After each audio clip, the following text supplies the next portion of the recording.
sapagkat dumating na ang kaligtasan sa bawat taong nangangailangan.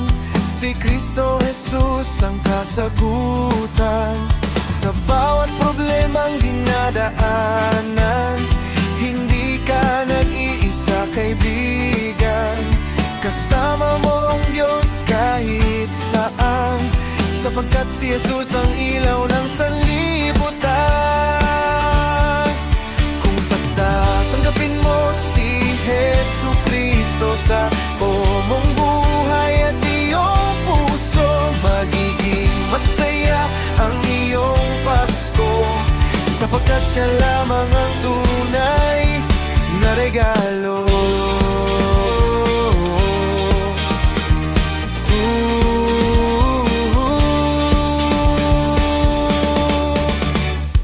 Mga pagkain at salo-salo, ito ang karaniwan tuwing Pasko.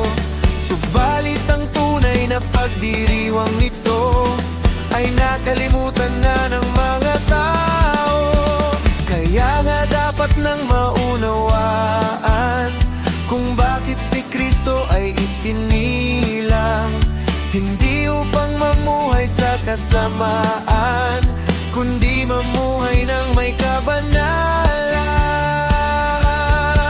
Kung tatanggapin mo si Jesucristo sa buo mong buhay at iyong puso, magiging masaya ang iyong Pasko, sapagkat siya lamang ang tunay na regalo.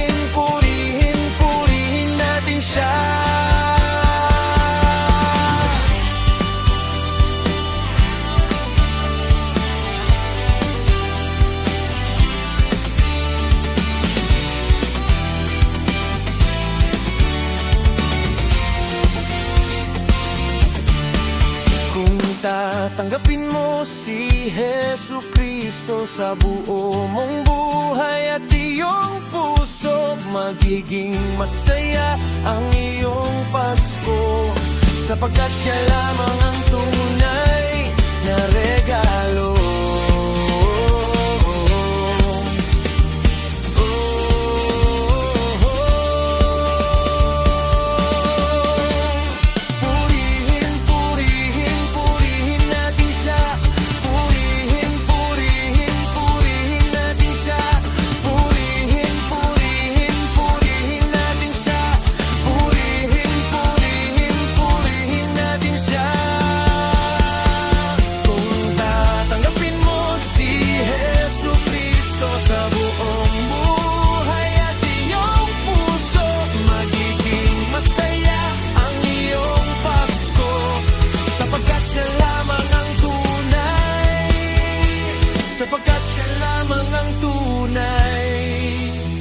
Sapagkat siya lamang ang tunay na regalo.